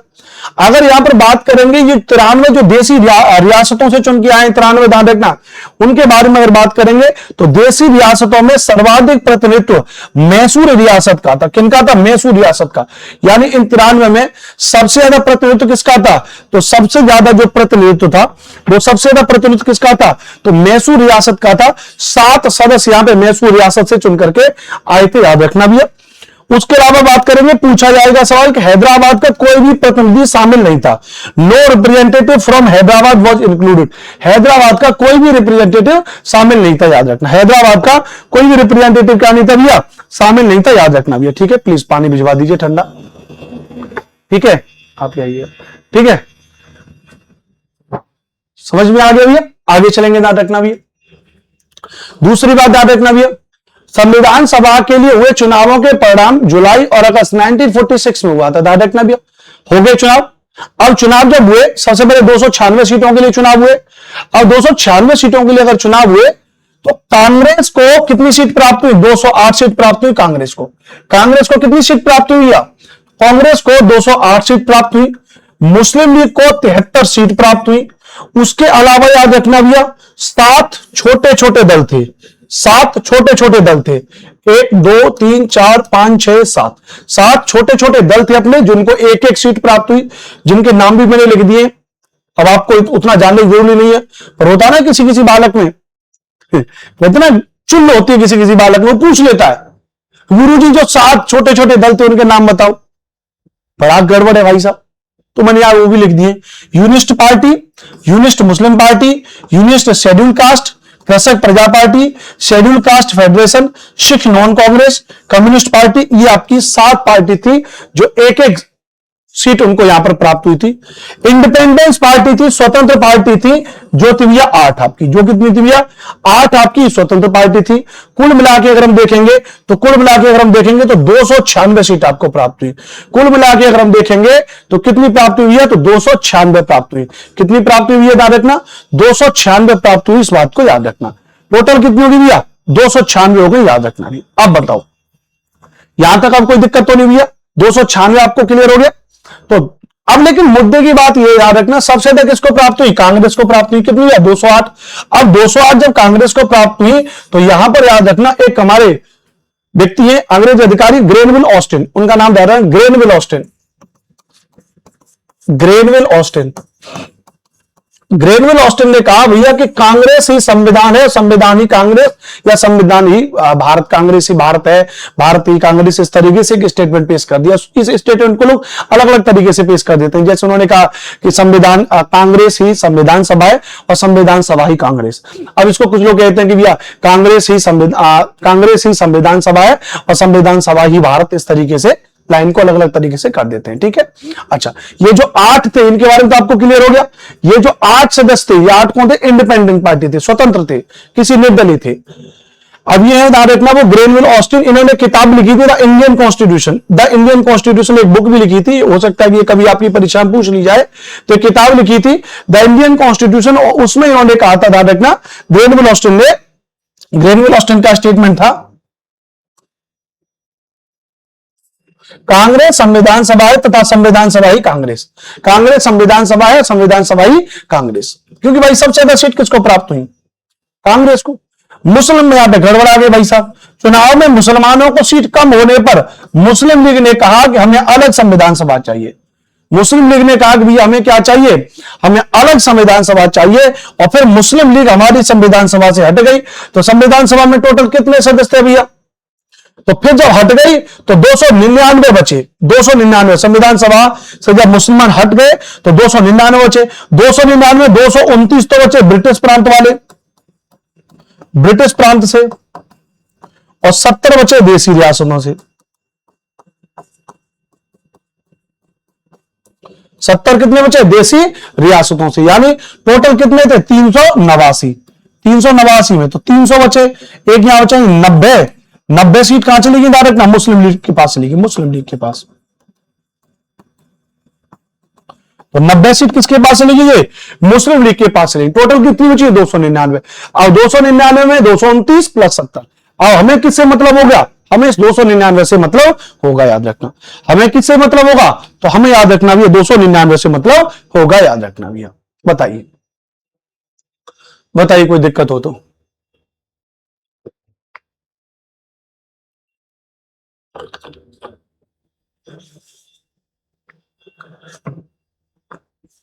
कोई दिक्कत? अच्छी बात। अब यहां पे सब कुछ चुनाव वगैरह हो गया, कोई दिक्कत तो नहीं भैया, सब कुछ हो गया टोटल। अब कुछ अलग सवाल जो बिल्कुल आपके पेपर में पूछ लिए जाते हैं, थोड़ा उनके बारे में चर्चा कर लेते हैं। कुछ महत्वपूर्ण तथ्य जो आपके परीक्षा में पूछे जा सकते हैं। संविधान सभा में एक व्यक्ति का नाम याद रखना, फ्रैंक एंथोनी का नाम याद रखना। क्या? संविधान सभा में फ्रैंक एंथोनी आंग्ल भारतीय समुदाय का प्रतिनिधित्व कर रहे थे। किसका कर रहे थे? तो संविधान सभा में फ्रैंक एंथोनी जो है, संविधान सभा में फ्रैंक एंथोनी आंग्ल भारतीय समुदाय का प्रतिनिधित्व कर रहे थे। किनका? आंग्ल भारतीय समुदाय का प्रतिनिधित्व कर रहे थे। Frank Anthony represented the Anglo Indian community in the constituent assembly. तो आंग्ल भारतीय समुदाय का प्रतिनिधित्व कौन कर रहे हैं? फ्रैंक एंथोनी कर रहे हैं। डायरेक्ट ना पीएच मोदी का नाम डायरेक्ट ना सर होमी फिरोज शाह मोदी इनका पूरा नाम है। होमी फिरोज शाह मोदी पारसी समुदाय का प्रतिनिधित्व कर रहे थे, पारसी समुदाय का प्रतिनिधित्व कर रहे थे। ये इसलिए बता रहा हूं तो आपको पता होना चाहिए कि संविधान सभा में सभी वर्ग के लोग शामिल थे। संविधान सभा में सभी वर्ग के लोग शामिल थे। तो फिरोज शाह मोदी पारसी समुदाय का प्रतिनिधित्व कर रहे थे, आंग्ल भारतीय समुदाय का प्रतिनिधित्व कर रहे थे फ्रैंक एंथोनी, याद रखना। संविधान सभा में कुल 15 महिलाएं थी, जिनमें कुछ प्रमुख, अभी पूछा जाता है कुल कितनी महिलाएं थी, 15 महिलाएं थी, जिनमें जो मुख्य महिलाएं थी विजय लक्ष्मी पंडित, राजकुमारी अमृता कौर, विजय लक्ष्मी पंडित, राजकुमारी अमृत कौर, और अगर बात करेंगे सरोजनी नायडू, क्या हुआ, विजय लक्ष्मी पंडित, राजकुमारी अमृत कौर, सरोजनी नायडू और हंसा मेहता। और हंसा मेहता, बोर्ड कुछ गड़बड़ कर रहा है भाई, हंसा मेहता। तो there was a total of 15 women in the constituent assembly, prominent among them Vijay Lakshmi Pandit, Rajkumari Amrit Kaur, Sarojini Naidu और हंसा मेहता। सरोजनी नायडू और हंसा मेहता। तो विजय लक्ष्मी पंडित, राजकुमारी अमृत कौर, सरोजनी नायडू और हंसा मेहता। संविधान सभा में कुल कितनी महिलाएं थी, तो संविधान सभा में कुल 15 महिलाएं थी, याद रखना भैया। मोहम्मद अली जिन्ना और महात्मा गांधी संविधान सभा के सदस्य नहीं थे। तो Mohammad Ali Jinnah and Mahatma Gandhi were not member of the constituent assembly. ये क्या थे भैया, ये संविधान सभा के, और याद रखना भैया, और सदस्य नहीं थे। याद हो जाएगा, बताओ भैया, ठीक है, बताओ भैया। सर आप सीजी व्याख्याता पॉलिटिकल साइंस पढ़ाइए, आप पॉलिटिकल भी बहुत अच्छा पढ़ाते हैं। परवीन अंसारी जी, मेरे पास समस्या यही है, बाकी के बच्चे आपकी कमेंट्स को देख रहे होंगे तो वो मन में सोच रहे होंगे कि अनुपम सर क्या जवाब देंगे। मैं इतना बिजी हूं इस वक्त, यकीन मानिए इतना बिजी हूं कि बहुत सारे 5-6 बैचेस चल रहे हैं और बच्चे परेशान है कि मैं क्लास नहीं दे पा रहा हूं। तो यकीन मानो अभी इतनी अच्छे वैकेंसी चल रहे हैं, जैसे उत्तर प्रदेश में आपको पता है यूपी टीजीटी और पीजीटी की वैकेंसी आई हुई है, मतलब बढ़िया आ रही है, वो भी एकदम इंटर कॉलेज लेवल की भर्ती है, लेकिन मैंने उसका भी कोई बैच नहीं बनाया। उत्तर प्रदेश में सुपर टेट की भर्ती आई, सुपर टीटी की भर्ती आ रही है, मैं उसका भी कोई बैच नहीं बना रहा हूं क्योंकि टाइम ही नहीं मिल पा रहा है। इधर से थोड़ा सा वनडे एग्जाम्स में एसएससी सीजीएल वाले बच्चों के लिए मुझे बहुत कुछ करना है, लेकिन मैं टाइम ही नहीं मिल पा रहा, कोई एप्लीकेशन पे कोर्स ही नहीं बना पा रहा हूं। तो इस वक्त तो बस ये है कि जो बैचेस चल रहे हैं उन सारे बैचेस को पहले बच्चों को खत्म करूं, फिर अपने आप को थोड़ा फ्री करूं। तो कम से कम ये जून का महीना पूरा चला जाएगा, इस जून के महीने के बाद जुलाई में जब थोड़ा फ्री महसूस करूंगा तब कुछ देखूंगा नया शुरू करने का, ठीक है। बाकी रही बात पढ़ाने की, मैं पूरी मेहनत करके पढ़ाता हूं, 8, 10, 15 किताब पढ़ता हूं। 2013-14 से पढ़ाना शुरू किया, अभी 2026 चल रही है, 12-13 साल हो गए पढ़ाते पढ़ाते, तब से खुद भी पढ़ रहा हूं और तब से बच्चों को भी पढ़ा रहा हूं, एकदम लगातार मेहनत मैं खुद करता हूं तब जाके पढ़ाता हूं, राइट। तो मैं इस बात से कहने में कतई नहीं डरता हूं, मैं आप सभी से भी कहूंगा, आप भी कल को जब पढ़ाएं बच्चों को तो भाई खूब पढ़िए और अच्छे से पढ़ाइए, हमेशा मैं ये बात कहता हूं, राइट। तो फ्रैंक एंथोनी आंग्ल भारतीय समुदाय का प्रतिनिधित्व कर रहे हैं, होमी फिरोजा मोदी पारसी समुदाय का प्रतिनिधित्व कर रहे हैं। संविधान सभा में कुल 15 महिलाएं थी, जिनमें विजय लक्ष्मी पंडित, राजकुमारी अमृत कौर, सरोजनी नायडू और हंसा मेहता हैं। मोहम्मद अली जिन्ना, महात्मा गांधी संविधान सभा के सदस्य नहीं थे। यह सवाल पूछा जा सकता है कि कौन संविधान सभा के सदस्य नहीं थे, तो महात्मा गांधी और मोहम्मद अली जिन्ना नहीं थे। अब बताइए संविधान बन गया कि नहीं बन गया, पूरा संविधान, मतलब संविधान नहीं बना, संविधान सभा कंप्लीटली बन गई। और जब संविधान सभा आपकी कंप्लीटली बन गई, याद रखना भैया, संविधान सभा आपकी कंप्लीटली बन गई तो अब होगा संविधान सभा की बैठक शुरू होंगी। क्या होंगी भैया, संविधान सभा की बैठक शुरू होंगी।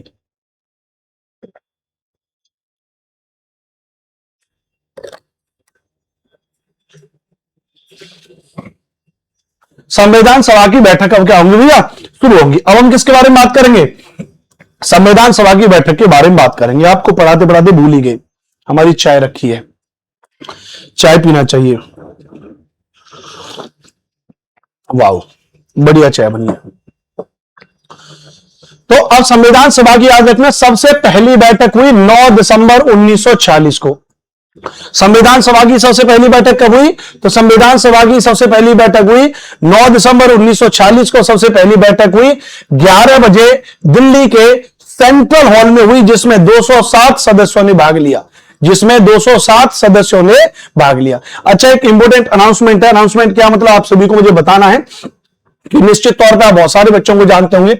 आप YouTube पर एक चीज सर्च करोगे, हमारा एक नया चैनल है class zone dash Anupam sir, class zone dash Anupam sir. Please एक बार इसको आप सभी लोग नोट कर ले भी अपनी कॉपी में, क्लास जोन डैश अनुपम सर। एक हमने YouTube चैनल बनाया है और ये YouTube चैनल हमने बनाया वनडे की तैयारी करने वाले सभी बच्चों के लिए, विशेष तौर से जो बच्चे पुलिस वगैरह की तैयारी कर रहे हैं पुलिस एग्जाम की तैयारी कर रहे हैं, प्लस एसएससी एग्जाम की तैयारी कर रहे हैं, प्लस पीसीएस एग्जाम की तैयारी कर रहे हैं, या यूपी ट्रिपल एससी पैट वगैरह होता है, या इसके साथ लेखपाल वगैरह है, तो ये जो वनडे एग्जाम है, लेखपाल की तैयारी होगी, यूपी ट्रिपल एससी पैट हो गया, पुलिस हो गया, उधर होगा एसएससी हो गया, इन सभी एग्जाम्स की तैयारी करने के लिए हमने एक चैनल बनाया है, और जो चैनल है हमारा क्लास जोन अनुपम सर, क्लास जोन अनुपम सर। फिलहाल अभी हम उस पर एसएससी सीजीएल के बच्चों को पढ़ा रहे हैं, उनके लिए वीडियोस में अपलोड कर रहा हूं। तो आप सभी से निवेदन होगा कि आप जितने भी उन बच्चों को जानते हैं जो पुलिस, एसएससी, रेलवे की तैयारी कर रहे हैं और उनको नहीं केवल एक सब्जेक्ट, क्या, जीएस, जनरल स्टडीज, एसएसटी, केवल मैं यही सब्जेक्ट पढ़ाऊंगा, तो उनको बोलिए भैया क्लास जोन अनुपम सर के नाम से यूट्यूब पे सर्च करें और उस चैनल को जाके सब्सक्राइब वगैरह कर ले और वहां पे जाकर के रेगुलर पढ़ते रहे।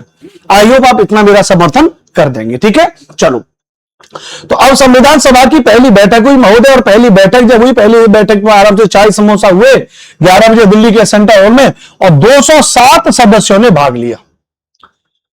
आपके पेपर में जो सवाल पूछा जाएगा, आपके पेपर में सवाल पूछा जाएगा कि टोटल कितने सदस्यों ने भाग लिया, तो महोदय याद रखना टोटल उन्होंने जो है भैया 207 सदस्यों ने भाग लिया, 207 सदस्यों ने भाग लिया। अध्यक्ष किसको बनाया गया, तो अध्यक्ष बनाया गया सच्चिदानंद सिन्हा को बनाया गया। क्यों बनाया गया सच्चिदानंद सिन्हा को, क्योंकि ये सबसे ओल्डेस्ट मेंबर थे। ओल्डेस्ट मतलब कहते ना सबसे वृद्ध कह सकते हो, या सीनियर कह सकते हो, कि सबसे सीनियर मेंबर्स थे। तो ये कौन थे भैया, ये सबसे सीनियर मेंबर थे। तो सबसे सीनियर सदस्य को, जैसे कहते हैं ना कि हमारे यहां भी कोई बैठक होती है, बोले दादा आप बताओ, चाचा आप बताओ, आप इनमें सबसे उम्र दराज हो, आपके पास अनुभव ज्यादा होगा। तो सबसे ज्यादा सीनियर जो मोस्ट मेंबर्स थे सच्चिदानंद सिन्हा, उनको बनाया। लेकिन यह व्यवस्था, मैंने क्या कहा, इस समय तक हमारा संविधान बन के तैयार ही नहीं हुआ। हम लोग दूसरे संविधानों के उदाहरण दे देकर के काम कर रहे हैं। फलाने संविधान में यह काम हुआ था, उनके संविधान में यह काम हुआ था, उनके संविधान में यह काम हुआ था। तो ये वाली व्यवस्था भी फ्रांस के संविधान से प्रेरित होकर के हुई। किसके संविधान से, फ्रांस के संविधान से प्रेरित होकर के ये वाली बात भी हुई। कौन सी वाली बात, संविधान सभा वाली बात, ये फ्रांस के संविधान से प्रेरित होकर के ये वाली बात हुई। और इनके नाम का सजेशन किसके द्वारा दिया गया, तो जेबी कृपलानी के द्वारा।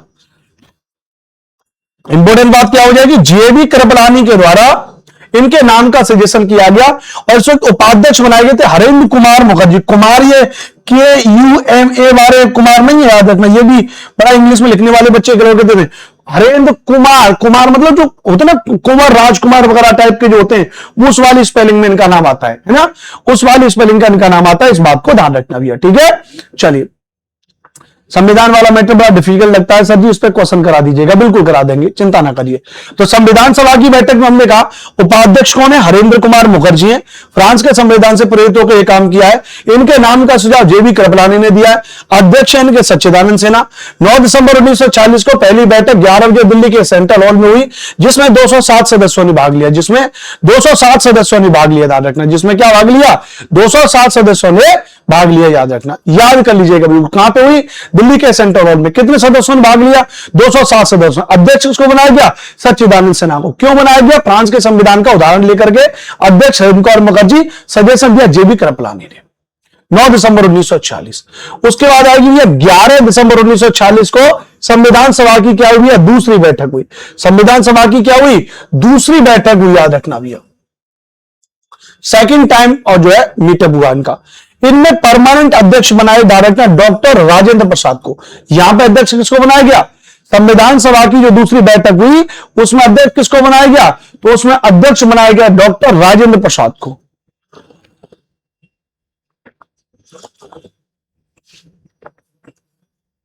किनको, डॉक्टर राजेंद्र प्रसाद को, याद रखना, याद रखना। दूसरी बात, संवैधानिक सलाहकार बनाए गए थे BN राव को। बेनेगल नरसिंह राव, बेनेगल नरसिंह राव को संवैधानिक सलाहकार बनाया गया था। क्या बनाया गया, संवैधानिक सलाहकार किसको बनाया गया, बेनेगल नरसिंह राव को बनाया गया, ठीक है। कॉन्स्टिट्यूशनल एडवाइजर में इनको बनाया गया, बेनेगल नरसिंह राव इनका पूरा नाम है। और इनसे जुड़ा हुआ एक बड़ा महत्वपूर्ण तथ्य याद रख लीजिएगा कि ये वही बेनेगल नरसिंह राव हैं जो प्रथम भारतीय थे जो फरवरी 1952 में अंतरराष्ट्रीय न्यायालय में इनको नियुक्त किया गया था। ICJ, international court of justice, the Hague में जिसका हेडक्वार्टर है वहां पे। तो BN Rao was the first Indian to be appointed the international court of justice in February 1952। तो बी एन राव प्रथम भारतीय थे जो फरवरी 1952 में अंतरराष्ट्रीय न्यायालय में क्या हुए थे भैया, नियुक्त हुए थे। इस बात को याद रखना, ठीक है, कोई दिक्कत। चलिए, फिर तीसरी बैठक हुई आपकी 13 दिसंबर 1946 को, जिसमें संविधान सभा की तीसरी बैठक हुई, जिसमें संविधान बनाने की और बात की गई। जवाहरलाल नेहरू ने इसी समय पर 13 दिसंबर 1946 को ऑब्जेक्टिव रिजोल्यूशन, उद्देश्य प्रस्ताव संविधान सभा में पेश किया। क्या पेश किया? उद्देश्य प्रस्ताव। उद्देश्य मतलब किसी चीज का उद्देश्य प्रस्ताव कि हमारा संविधान ऐसा होना चाहिए,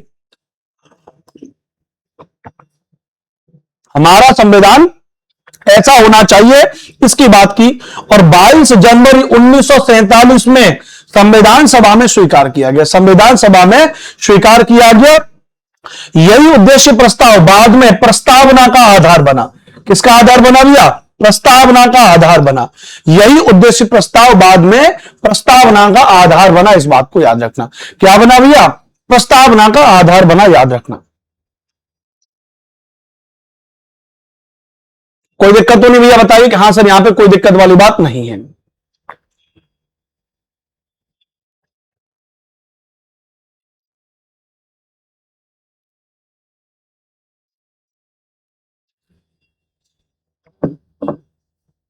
ठीक है, चलो कोई दिक्कत तो नहीं, क्लियर हो गई बात यहां पे, अच्छी बात। तो उद्देश्य प्रस्ताव भी बाद में प्रस्तावना का आधार बना, याद रखना, प्रस्तावना पढ़ाएंगे तब हो जाएगा। अब इससे जुड़े हुए इसी समय पे याद रखना, अब संविधान बराबर बन गया। 22 जुलाई 1947 को, मतलब संविधान भी बन गया, राष्ट्रीय तिरंगा को अपनाया गया। ये तिथि याद रखना, 22 जुलाई 1947 को हमारा जो नेशनल फ्लैग है उसको अपनाया गया। 24 जनवरी 1950 को राष्ट्रीय गान को अपनाया, नेशनल एंथीम को अपनाया गया। 24 जनवरी 1950 को राष्ट्रीय गीत को अपनाया, नेशनल सॉन्ग्स को अपनाया गया, वंदे मातरम, सुजलाम सुफलाम, उसको अपनाया गया। याद रखना, संविधान सभा का जो प्रतीक क्या था, मोहर जो लगती थी, स्टैंप, वो एक हाथी, उसका एक सिंबल था, याद रखना। संविधान सभा के 7वें अधिवेशन में महात्मा गांधी को श्रद्धांजलि दी गई थी। संविधान सभा के 7वें अधिवेशन में महात्मा गांधी को क्या दी गई थी भैया? तो महात्मा गांधी को श्रद्धांजलि दी गई थी संविधान सभा के 7वें अधिवेशन में। राइट, क्लियर भैया, अच्छी बात है। अच्छा, हमको भी चाहिए क्लास जोन की कप, बिल्कुल भैया, इस तरीके का क्लास जोन का कप, क्लास जोन की टी शर्ट्स बिल्कुल मिलेगा, सभी बच्चों को मिलेगा, चिंता मत करिए। ठीक है, अपना एग्जाम पास करिए इस बार, और पूरा किट आपके लिए हम तैयार करवा रहे हैं जो प्रॉपर तरीके से आपको मिलेगी। ठीक है, चलिए, तो संविधान सभा के 7वें अधिवेशन में महात्मा गांधी को श्रद्धांजलि दी गई। संविधान सभा का प्रतीक मोहर हाथी था। 24 जनवरी 1950 को राष्ट्रीय गीत और राष्ट्रीय गान को अपनाया गया। 22 जुलाई 1947 को राष्ट्रीय तिरंगा को अपनाया गया, याद रखना भैया। अब थोड़ी एक बात ध्यान से मेरी बात को समझना, संविधान सभा बनकर तैयार हो गई, अपना काम कर रही है। क्या काम कर रही है? संविधान बनाने का काम कर रही है। तो संविधान सभा जब बन गई, सदस्य वगैरह सब आ गए, तो इन सदस्यों के काम भर के लिए 2 प्रकार की समितियां बनाई गई हैं, जो कमेटीज बनाई गई थी संविधान सभा की, जो समितियां थी। तो संविधान निर्माण में विभिन्न समितियां बनाई गई थी, जिन्हें मुख्य रूप से 2 तरीके से बांटा गया। Various committees were formed for the drafting of the constitution, which are mainly divided into 2 types। 2 प्रकार से बांटी गई, जिनमें नंबर 1 थी विषय समिति। क्या? विषय समिति, सब्जेक्ट कमेटी। नंबर 1 क्या थी? यह विषय समिति, सब्जेक्ट कमेटी। और नंबर 2 थी प्रक्रिया संबंधी समिति। प्रक्रिया संबंधी समिति यानी प्रोसीड्यूरल कमेटीज, प्रोसीड्यूरल कमेटी। तो नंबर 1 तो थी विषय समिति, सब्जेक्ट कमेटी, और नंबर 2 थी रखना भी प्रक्रिया संबंधी समिति। विषय समिति का मतलब है कि किसी बात पे कोई बातचीत करनी है, किसी सब्जेक्ट को लेकर के क्या क्या चीजें होंगी, उसकी प्रॉपर चीजें, है ना, सब्जेक्ट रिगार्डिंग, वो सारी ये वाली समिति देखती थी। और उसका एग्जीक्यूशन जो है वो प्रक्रिया संबंधी समिति थी। अब ये काम की उस चीज को बड़ा चढ़ा के बताना है। आप अपने दिमाग में मान के चलिए कि भाई समितियां बनाई गई थी बहुत सारी। अब बहुत सारी समितियां बनाई गई, तो कुछ खास समिति में आपको याद करा दे रहा हूं। वैसे तो अगर कभी समिति का नाम ना आए तो हमेशा तुक्का मार देना, जवाहरलाल नेहरू और ज्यादा से ज्यादा वल्लभ भाई पटेल। 1 नंबर में जवाहरलाल नेहरू का नाम याद रखना। फेडरल कॉन्स्टिट्यूशनल कमेटी, हिंदी में कहते हैं संघीय संविधान समिति। संघीय संविधान समिति किसके द्वारा? जवाहरलाल नेहरू के द्वारा। यहां पर संघ शब्द आ जाए तो ज्यादातर मार दो तुक्का भाई, ठीक है, जवाहरलाल नेहरू। दूसरा संघ शक्ति समिति, संघ शक्ति समिति जवाहरलाल नेहरू। कौन भैया? जवाहरलाल नेहरू, याद रखना भैया। तीसरी थी provincial constitutional committee, Sardar Patel. प्रांतीय संविधान समिति, सरदार पटेल। क्या भैया? Provincial constitutional committee Sardar Patel या प्रांतीय संविधान समिति सरदार पटेल, याद रखना भैया। चौथी थी fundamental rights committee, Sardar Patel. मौलिक अधिकार समिति, सरदार पटेल। पांचवी थी माइनॉरिटीज कमेटी, सरदार पटेल। अल्पसंख्यक समिति, Sardar Patel. Minority sub committee, अल्पसंख्यक उप समिति, एच.सी. मुखर्जी, हरेंद्र कुमार मुखर्जी, हरेंद्र कुमार मुखर्जी, याद रखना। मौलिक अधिकार उप समिति जेबी कृपलानी। प्रक्रिया नियम समिति राजेंद्र प्रसाद जी। उसके अलावा अगर बात करेंगे यहां पे संचालन समिति डॉक्टर राजेंद्र प्रसाद, सदन समिति बी पट्टाभी सीतारमैया, कार्य संचालन समिति डॉक्टर के.एम. मुंशी, राष्ट्रध्वज संबंधित तदर्थ समिति डॉक्टर राजेंद्र प्रसाद। बस 12 ही मैंने आपकी लिखी है ताकि आप इतनी याद कर लो। वैसे किताब में बहुत सारी दे रखी है, आप ये 12 भी याद कर लोगे तो काम आपका हो जाएगा, याद रखना। ठीक है, ये सारी समितियां काम कर रही हैं।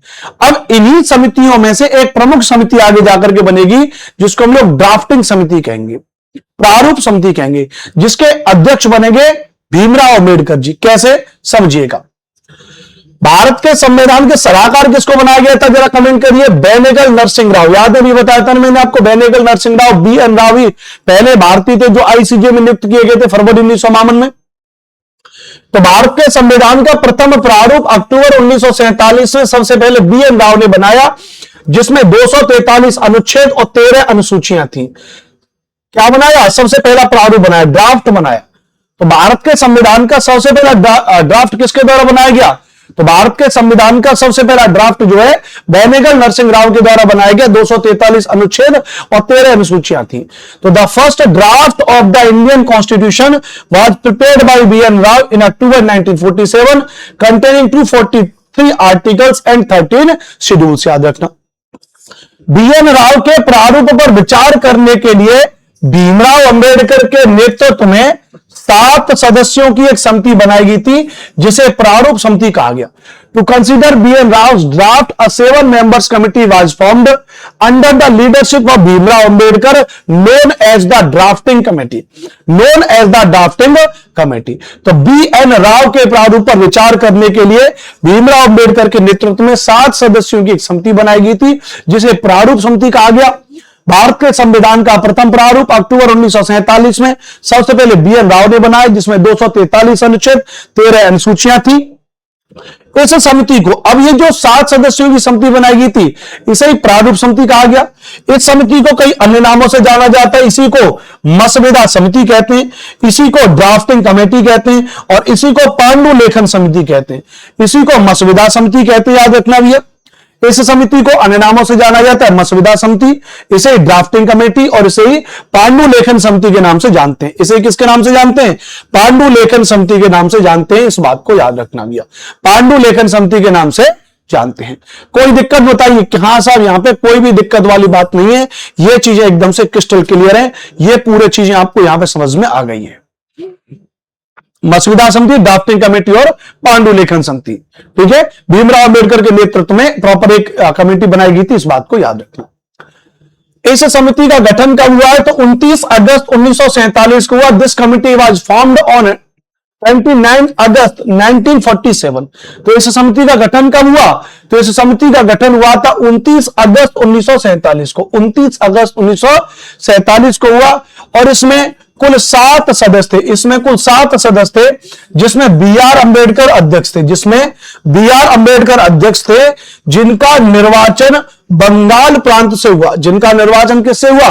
बंगाल प्रांत से हुआ, याद रखना भी, जिनका निर्वाचन और बंगाल प्रांत से हुआ था। किनका? भीमराव अंबेडकर का।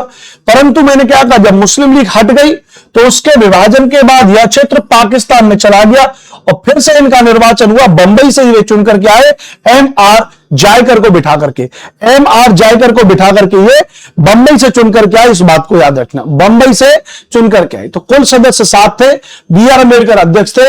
इनका निर्वाचन बंगाल प्रांत से हुआ, विभाजन के बाद यह क्षेत्र पाकिस्तान में चला गया, फिर इनका निर्वाचन बंबई से हुआ, एम आर जायकर को बिठा करके, एम आर जायकर को बिठा करके, ये जरूर याद रखना भैया।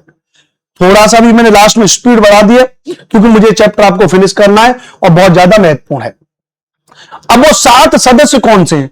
अब वो 7 सदस्य कौन कौन से हैं? थोड़ा सा आप उन 7 सदस्यों को यहां पे एक बार समझिएगा, थोड़ा सा उन 7 सदस्यों को आप एक बार यहां पे समझिएगा कि वो 7 सदस्य कौन कौन से, याद रखना भैया। तो पहले है, याद रखना, डॉक्टर भीमराव अम्बेडकर, मैंने आपको बताया भैया, डॉक्टर बी आर अम्बेडकर जो अध्यक्ष हैं, डॉक्टर बी आर अम्बेडकर जो अध्यक्ष हैं, एन गोपाल स्वामी अयंगर हैं, अल्लादी कृष्णा स्वामी अय्यर हैं, डॉक्टर के एम मुंशी, के एम का मतलब कन्हैयालाल मणिकलाल मुंशी, सैयद मोहम्मद सादुल्ला, 5 तो ये याद रखना भैया, 5 तो ये याद रखना। 6वें याद रखना एन माधवराव, एन माधवराव याद रखना भैया, एन माधवराव। एन माधवराव ने बी एल मित्र की जगह ली थी, जिन्होंने स्वास्थ्य कारणों से त्यागपत्र दे दिया था। तो स्वास्थ्य कारणों से त्यागपत्र दे दिया था, क्या दे दिया था? स्वास्थ्य कारणों से त्यागपत्र दे दिया था, याद रखना भैया। किसने? बी एल मित्र ने, बीएल मित्र ने स्वास्थ्य कारणों से त्यागपत्र दे दिया, तो बीएल मित्र की जगह आगे N Madhavrao. TT Krishnamachari, TT Krishnamachari, इन्होंने 1948 में डीपी खेतान की मृत्यु के बाद उनकी जगह ली, डीपी खेतान की मृत्यु के बाद उनकी जगह ले ली। तो कुल मिला के अगर देखें तो 7 सदस्य जो थे प्रारूप समिति में, तो प्रारूप समिति में 7 सदस्य थे, याद रखना। उन 7 सदस्यों के नाम मैंने आपको यहां पर बता दिए, उन 7 सदस्यों के नाम मैंने आपको बता दिए। अगर आप कहो तो मैं आपको एक ट्रिक बता सकता हूं इनको याद करने की, अगर आप कहो तो मैं आपको एक ट्रिक बता दूं इनको याद करने की, क्या सर इनकी ट्रिक बताइए। तो एक ट्रिक याद रखना भैया, भीम बोले गोपाल कृष्ण कन्हैया, भीम बोले गोपाल कृष्ण कन्हैया, माधव टीटी को बुलाओ सादुल्ला, माधव टीटी को बुलाओ सादुल्ला। तो भीम बोले गोपाल कृष्ण कन्हैया, माधव टीटी को बुलाओ सादुल्ला। ट्रिक जरूर याद रख लीजिएगा। अब हर चीज की ट्रिक नहीं होती है, कुछ कुछ चीजों की ट्रिक जरूरी है कि भैया शायद उससे याद हो जाए। तो भीम बोले, भीम का मतलब क्या हो गया? भीमराव अंबेडकर, भीमराव अंबेडकर। तो भीम बोले गोपाल कृष्ण कन्हैया, तो गोपाल एन गोपाल स्वामी अयंगर, एन गोपाला स्वामी अयंगर। तो भीम बोले गोपाल कृष्ण कन्हैया, कन्हैया से क्या हो गया? कन्हैया से हो गया के एम मुंशी, बताते ना कन्हैयालाल मणिकलाल मुंशी, तो कन्हैयालाल से नाम रखना, कन्हैयालाल है ना। और कृष्ण से क्या हो गया? ध्यान रखना भैया, जो हमने नाम बताया था ना कृष्ण से लेकर के, कौन भैया? कृष्णा स्वामी अय्यर, कृष्णा स्वामी अय्यर, कृष्णा स्वामी अय्यर। माधव को क्या हो गया? N Madhavrao, N Madhav Rao, BL Mitra की जगह आए थे। टीटी क्या हो गया? TT Krishnamachari, TT Krishnamachari. तो भीम बोले गोपाल कृष्ण कन्हैया, गोपाल कृष्ण कन्हैया, माधव को बुलाओ सादुल्ला, सर मोहम्मद सादुल्ला, मोहम्मद सादुल्ला। 7 थे, आप इनको इस तरीके से याद कर सकते हो, ठीक है। पूरा नाम सर सैयद मोहम्मद सादुल्ला, पूरा लिख लो, कोई दिक्कत नहीं, सर सैयद मोहम्मद सादुल्ला, सर सैयद मोहम्मद सादुल्ला। तो हमने कहा भीम बोले गोपाल कृष्ण कन्हैया, माधव टीटी को बुलाओ सादुल्ला, ध्यान रखना। तो भीमराव अंबेडकर, एन गोपाल स्वामी अयंगर, कृष्णा स्वामी अय्यर, एन माधवराव, के एम मुंशी, टीटी कृष्णामाचारी और सर सैयद मोहम्मद सादुल्ला, इनको आप नोट कर लीजिएगा। तो ये आपकी हो जाएगी एक ट्रिक भैया, प्रारूप समिति के सदस्यों को याद करनी। हालांकि मैं ट्रिक व्रिक में विश्वास रखता नहीं हूं, बट बच्चे कभी कभी बोल देते कि नहीं सर थोड़ा सा करा दो।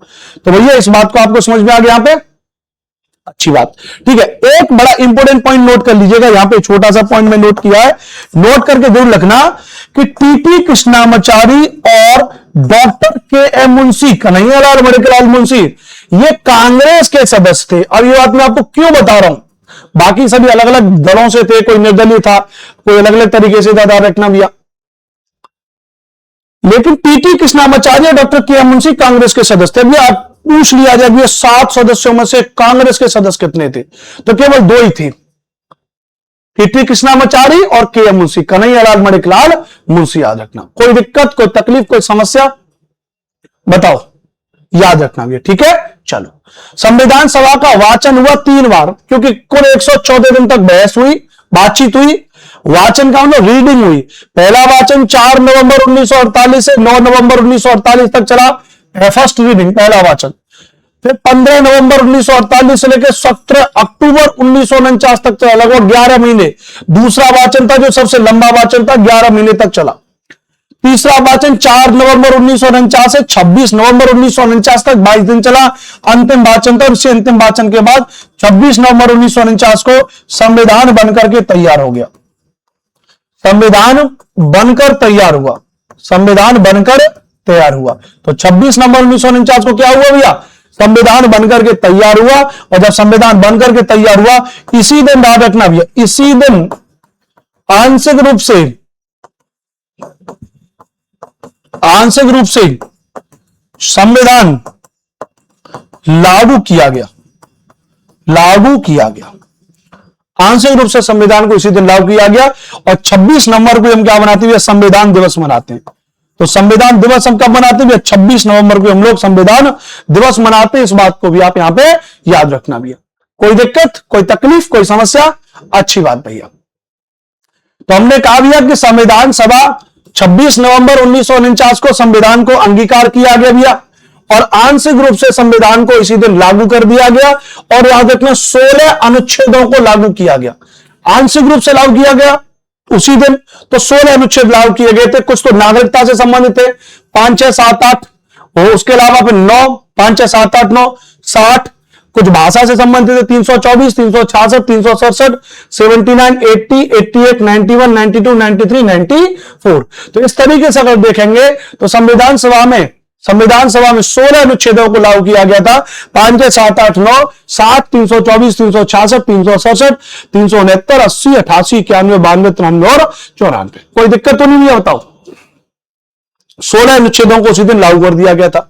संविधान सभा की टोटल 12 बैठक हुई थी, 114 दिन बहस हुई थी, और अंतिम बैठक 24 जनवरी 1950 को हुई, जिसमें 284 सदस्यों ने भाग लिया। या तो पूछा जाएगा भैया कि पहली बैठक कब हुई, डायरेक्ट ये सवाल पूछा जाएगा, याद रखना कि पहली बैठक कब हुई, याद रखना, ये सवाल महत्वपूर्ण हो जाएगा। या फिर आपसे सीधा पूछ लिया जाएगा भैया कि बताइए अंतिम बैठक कब हुई, अंतिम बैठक कब हुई, याद रखना भैया। कोई दिक्कत बताइए, क्या सर यहां पे कोई भी दिक्कत वाली बात नहीं है।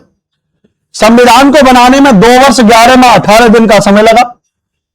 63,96,729 रुपए खर्च हुए, अनुमानित राशि है, इतने खर्च कर दिए थे इन्होंने। संविधान सभा में जब संविधान स्वीकार किया गया तब यह 2 भाषाओं में था, हिंदी और अंग्रेजी में। मतलब इसका जो टाइप होकर के जब यह आया था, संविधान जब टाइप होकर के आया था, सबसे पहले संविधान टाइप करके बनाया गया था, तो 2 तरीके से बनाया गया था, हिंदी और अंग्रेजी में आया था, क्योंकि संविधान सभा में कुछ हिंदी में पढ़ने वाले थे, कुछ भी अंग्रेजी में पढ़ने वाले थे। तो 2 तरीके से आए, हिंदी और अंग्रेजी में आया। जवाहरलाल नेहरू ने कहा कि संविधान हाथ से लिखा होना चाहिए। अब इनके दिमाग में ये फालतू का कहां से आ गया कि भैया नहीं भैया, संविधान तो लाला रे हमारा हाथ से लिखा होना चाहिए भैया। इनके दिमाग में ये बात नहीं आई दूसरे देश को देख करके। क्यों? क्योंकि याद रखना भैया, यूएस कॉन्स्टिट्यूशन के बारे में आप देखोगे, यूएस एंड जब आप फ्रेंच कॉन्स्टिट्यूशन के बारे में देखोगे, यानी जब आप फ्रांस का संविधान देखोगे और जब आप अमेरिका का संविधान देखोगे, याद रखना ये बात बहुत से लोगों को पता ही नहीं होती है। तो अमेरिका का संविधान और फ्रांस का संविधान जब आप देखोगे तो ये संविधान हाथ से लिखे हुए संविधान है। ये संविधान किससे लिखे गए भैया? तो ये संविधान हाथ से लिखे गए संविधान है, हाथ से लिखे गए संविधान है। याद रखना किससे लिखे गए संविधान है? यह संविधान हाथ से लिखे गए संविधान है, इस बात को ध्यान रखना। तो जवाहरलाल नेहरू ने कहा कि भैया ये संविधान हमारा जो है हाथ से लिखा होना चाहिए। अब संविधान को हाथ से लिखवाने के लिए जवाहरलाल नेहरू जी ने जाकर के भैया अपना फोन घुमाया। कहां पे फोन घुमाया? तो कलकत्ता में फोन घुमाया। कलकत्ता में शांति निकेतन स्कूल ऑफ आर्ट्स है, जो बड़ा इसके लिए जाना जाता था। तो कलकत्ता में शांति निकेतन स्कूल ऑफ आर्ट से वहां पर इन्होंने इसका संपर्क किया, याद रखना भैया। और जब संपर्क किया तो Jawaharlal Nehru approached the Shanti Niketan school of arts in Kolkata to have the constitution hand written. माने जब संविधान को हाथ से लिखवाने के लिए उन्होंने किसे संपर्क किया भैया, तो शांति निकेतन स्कूल में संपर्क किया।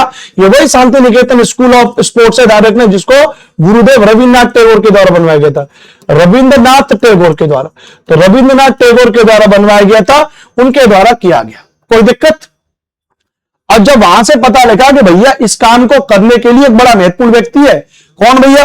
उन व्यक्ति का नाम है प्रेम बिहारी नारायण रायजादा, नाम था प्रेम बिहारी नारायण रायजादा, इनका एक टाइटल था, है ना। तो प्रेम बिहारी नारायण रायजादा इसके लिए बड़े महत्वपूर्ण व्यक्ति हैं, जिनका संबंध कहां से था? इसी शांति निकेतन स्कूल ऑफ आर्ट से था। रहने वाले थे प्रेम बिहारी नारायण रायजादा बिहार के मधुबनी जिले से, तो बिहार के मधुबनी के रहने वाले थे, मधुबनी, तो बिहार के मधुबनी के रहने वाले थे, याद रखना ये। और इन्होंने संविधान को अपने हाथ से लिखा, प्रेम बिहारी नारायण रायजादा ने। और इनको कितना समय लग गया? 6 महीने का और समय लगा इनको अपने हाथ से लिखने के लिए। नेहरू जी ने कहा कि भैया बताओ इसको लिखने के लिए क्या लोगे? तो बड़ा इंटरेस्टिंग फैक्ट है, दे रखा है किताबों में, कि इन्होंने इस बात को लिखने के लिए पैसा नहीं मांगा। इन्होंने कहा कि ये प्रत्येक पेज पर अपना नाम लिखूंगा। क्या लिखूंगा भैया? प्रत्येक पेज पर क्या लिखूंगा भैया मैं? तो प्रत्येक पेज पर, याद रखना भैया, मैं अपना नाम लिखूंगा, ऐसा इन्होंने कहा। और जब इनसे पूछा भैया कि लास्ट पेज पे, तो लास्ट पेज पे उन्होंने अपने दादा का नाम लिखा। लास्ट पेज पे अपने दादा का नाम लिखा। दादा का नाम था रामदास। दादा का नाम कौन था भैया? तो दादा का नाम था रामदास, रामदास। तो लास्ट पेज पे किसका नाम लिखा? तो लास्ट पेज पे नाम लिखा, रामदास का नाम लिखा, अपने दादा का नाम बोला, और प्रत्येक पेज पे अपना नाम लिखने के लिए बोला। बस ये शर्त रख दी। नेहरू जी ने कहा कि कोई दिक्कत नहीं भैया, आप अपने हाथ से लिख रहे हो तो आपका नाम तो होना ही चाहिए, ध्यान रखना भैया, ठीक है। अब ये बात संविधान में भी है, ये बात बहुत से लोगों को समझनी चाहिए। आजकल बहुत सारी चीजें, बहुत सारी कंपनी है, कोचिंग्स हैं, कोचिंग के ऑनर हैं। जैसे मैं अभी जिस कंपनी में पढ़ाता था, रैंकर्स गुरुकुल में, तो रैंकर्स गुरुकुल के ऑनर जो है उनको ये बात समझनी चाहिए। कोई भी हो, मतलब मैं बहुत तमाम बड़ी बड़ी कंपनीज में पढ़ाया हूं मैं, तो वहां पे ऑनर को क्या लगता है? ऑनर को लगता है कि वही सर्वे सर्वा है, वही सर्वे सर्वा है, वही सर्वे सर्वा है, जबकि नहीं होना चाहिए। बहुत सारे फैकल्टीज उनके अंडर में बहुत सारे अच्छे लोग काम कर रहे हैं, तो जाहिर सी बात है भैया उन्हें मौका मिलना चाहिए कि वो लोग भाई आगे बढ़े। लेकिन ऐसा थोड़ी ना कि आप कहो कि नहीं ये मैं ही सर्वे सर्वा हूं, दूसरा कोई और नहीं है, तो चीजें बड़ी अलग अलग हो जाती हैं। इन चीजों को थोड़ा समझ लेना चाहिए। और उनके ऐसी सर्वे सर्वापन की वजह से या अपनी चलाने की वजह से बहुत सारे लोगों ने इनको छोड़ दिया, है ना, बहुत सारे लोगों ने इनको छोड़ दिया, मैंने छोड़ दिया, और मुझसे तो बहुत कई गुना सीनियर मोस्ट टीचर है, आदित्य रंजन सर हैं, गणित के अध्यापक है बहुत बड़े, जिन्होंने आज अपना एक नया ब्रांड ओपन किया विद्याग्राम के नाम से, तो उन्होंने छोड़ दिया, उनकी बहुत सारी टीम ने छोड़ दिया, है ना। तो होता है ना कि भाई मालिक को यह बात समझनी चाहिए कि तुम अगर जितना कर रहे हो उतना तुम्हारे को आपको मिल रहा है, ऊपर से आप तो मालिक हो ही हो, सर्वे सर्वा तो आप हो। लेकिन अगर कुछ लोग काम करें तो उनको एप्रिसिएशन मिलना चाहिए, उनको पैसा मिलना चाहिए, और उनको उस प्रकार की आजादी मिलनी चाहिए, अपने आइडियाज को एग्जीक्यूट करने की आजादी होनी चाहिए। तो ये सारी चीजें ये हर किसी को समझनी चाहिए, राइट, अच्छी बात है। तो संविधान की सजावट का कार्य नंदलाल बोस तथा राम मनोहर सिन्हा के द्वारा किया गया। ये दोनों ही कोलकाता के शांति निकेतन स्कूल से संबंध रखते थे। कौन रखते थे भैया? ये दोनों ही कोलकाता के शांति निकेतन स्कूल से संबंध रखते थे। The work of drafting the constitution was done by Nandlal Bose and Ram Manohar Sinha, both of women were associate with the Shanti Niketan school of Kolkata. Shanti Niketan school of Kolkata. बताइए कोई दिक्कत भैया? यहां पर कोई दिक्कत हो तो बताइए, फिर हम लोग आगे बात करते हैं, ठीक है, चलिए कोई दिक्कत नहीं। तो हाँ, सजावट का काम किया था नंदलाल बोस और राम मनोहर सिन्हा ने, ये भी शांति निकेतन से संबंध रखते थे, इस बात को ध्यान रखना। तो बोलो बांके बिहारी लाल की जय। ये सारा का सारा पूरा टॉपिक आपको मैंने करा दिया, इसकी पीडीएफ आप सभी को मिल जाएगी। ये पूरा टॉपिक था आपका संविधान का निर्माण, और संविधान के निर्माण के साथ साथ इसमें हमने पूरा आपको बता दिया कि संविधान का निर्माण कैसे हुआ, कौन कौन सी संवैधानिक समितियां बनी।